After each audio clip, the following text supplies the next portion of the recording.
Hi friends, Shweta Raghu YouTube ಚಾನೆಲ್ಗೆ welcome. ಇವತ್ತು ಗೌರಿ ಹಬ್ಬ ಆಗಿರೋದ್ರಿಂದ ನಮ್ಮನೆ ಗೌರಿಗೆ ನಿನ್ನೆ ರಾತ್ರಿನೇ ಮೆಹಂದಿ ಹಾಕಿದ್ದೆ. ಫೋಟೋ ತೆಗಿರಿ ಅಂತ ಫೋಟೋ ತೆಗೆಸ್ಕೊಂಡಿದ್ದಾಳೆ. ನಾನು ಈ ರಂಗೋಲಿ ಹಾಕಿದ್ದೀನಿ ಗೌರಿ ಹಬ್ಬದ ದಿನ.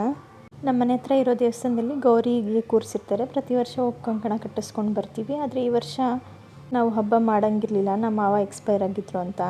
ನಮಸ್ಕಾರ ಮಾಡ್ಕೊಂಡು ಬಂದ್ವಿ, ಊಟ ಮಾಡಿ ಮಲ್ಕೊಂಡ್ವಿ ನಾವು ಮಧ್ಯಾಹ್ನ ಮಕ್ಕಳೆಲ್ಲ. ಸಂಜೆ ಸ್ನ್ಯಾಕ್ಗೆ ಜ್ಯೂಸ್ ಬೇಕು ಅಂತ ನನ್ನ ಮಗ ಕೇಳ್ತಿದ್ದ, ಹಂಗಾಗಿ ಆ್ಯಪಲ್ ಜ್ಯೂಸ್ ಮಾಡಿಕೊಟ್ಟಿದ್ದೆ. ಚೆನ್ನಾಗಿದೆ ಅಂತ ಹೇಳ್ಕೊಂಡು ಕುಡಿತಾ ಇದ್ದ. ಮತ್ತು ನಮ್ಮಿಬ್ಬರು ಮಕ್ಕಳು ಎಲ್ಲಾದರೂ ಹೋಗೋಣ ಅಂತ ಇದ್ರು. ಅದಕ್ಕೆ ಹಂಗಾಗಿ ಹಿಂಗೂ ಅರಮನೆಗೆ ಹೋಗೋಣ ಅಂತೇಳ್ಬಿಟ್ಟು ಅರಮನೆಗೆ ಬಂದಿದ್ದೀವಿ. ನೋಡಿ, ಈಗ ಹೊಸ್ದಾಗಿನೇ ಇದು ಮೈಸೂರು ಅಂತೇಳ್ಬಿಟ್ಟು ಇದು ಮಾಡಿದ್ದಾರೆ. ತುಂಬ ಚೆನ್ನಾಗಿತ್ತು. ಎಲ್ಲ ಫೋಟೋ ತೊಗೊಂಡ್ವಿ, ನಾನು, ನನ್ನ ಮಕ್ಕಳು, ನನ್ನ ಹಸ್ಬೆಂಡ್ ಎಲ್ಲ. ಈಗ ಹಂಗೆ ಹೋಗ್ತಾ ಅಲ್ಲಿ ಹಳೆ ಕಾಯಿನ್ಸು ಆ ಥರದ್ದೆಲ್ಲ ಇಟ್ಟಿದ್ರು, ಐಡಲ್ಸು. ಮತ್ತು ನೋಡಿ, ಎಲ್ಲ ಆ ಕಡೆ ಈ ಕಡೆ ಎಲ್ಲನೂ ಆಟ ಸಾಮಾನು ಇಟ್ಟಿದ್ರು, ಮಕ್ಕಳಿಗೆ ಅಟ್ರಾಕ್ಟ್ ಆಗೋವಂಥದ್ದು. ನಮ್ಮನೆ ಮಕ್ಕಳು ಅದು ಕೊಡಿಸಿ ಇದು ಕೊಡಿಸಿ ಅಂತ ಹಠ ಮಾಡ್ತಿದ್ರು. ಬನ್ನಿ ಯಾವಾಗಲೂ ಕೊಡಿಸೋದೆ ಅಂತೇಳ್ಬಿಟ್ಟು ಲೈಟಿಂಗ್ ನೋಡ್ಕೊಂಡು ಬರೋಣ ಅಂತೇಳ್ಬಿಟ್ಟು ಅಂಥದ್ರಲ್ಲೂ ಸ್ವೀಟ್ ಕಾರ್ನ್ ಕೊಡಿಸಿದ್ವಿ. ಎಲ್ಲ ಒಂದು ಫ್ಯಾಮಿಲಿ ಫೋಟೋ ಹೊಡ್ಕೊಳ್ಳೋಣ ಅಂತ ಈಗ ಹೊಡ್ಕೊತಾ ಇದ್ದೀವಿ. ಅಲ್ಲೇ ಹಿಂದ್ಗಡೆ ಆನೆ ಬಂದಿರುತ್ತೆ, ನೋಡ್ಕೊಂಡು ಬರೋಣ ಬನ್ನಿ ಅಂತೇಳ್ಬಿಟ್ಟು ಕರ್ಕೊಂಡೋದ್ರು ನಮ್ಮ ಮನೆಯವರು.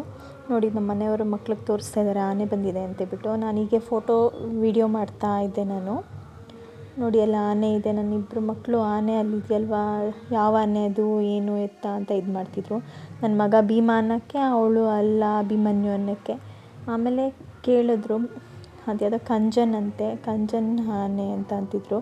ಆಮೇಲೆ ಚೆನ್ನಾಗಿದೆ ಅಂತ ಅಲ್ಲೇ ನೋಡ್ಕೊಂಡು ಸುಮಾರು ಟೈಮ್ ಸ್ಪೆಂಡ್ ಮಾಡ್ಕೊಂಡು ಆಚೆ ಬಂದ್ವಿ. ಅಂಬಾರಿ ಬಸ್ ನಿಂತಿತ್ತು ಹೊರಗಡೆ ಬಂದಾಗ. ನೋಡಿದ್ರೆ 250 ರೂಪೀಸ್ ಅಂತೆ ಒಬ್ಬರಿಗೆ. ಮಕ್ಕಳು ಹೋಗೋಣ ಅಂತ ಹಠ ಮಾಡ್ತಿದ್ರು. ಅದಕ್ಕೆ ನೆಕ್ಸ್ಟ್ ಟೈಮ್ ಹೋಗೋಣಂತೆ ಬನ್ನಿ ಅಂತೇಳ್ಬಿಟ್ಟು ಕರ್ಕೊಂಡು ಹೊರಡ್ಬೇಕಾದ್ರೆ ನೋಡಿ, ಇಡೀ ಅರಮನೆ ವ್ಯೂ ಎಷ್ಟು ಸಖತ್ತಾಗಿ ಕಾಣುತ್ತೆ.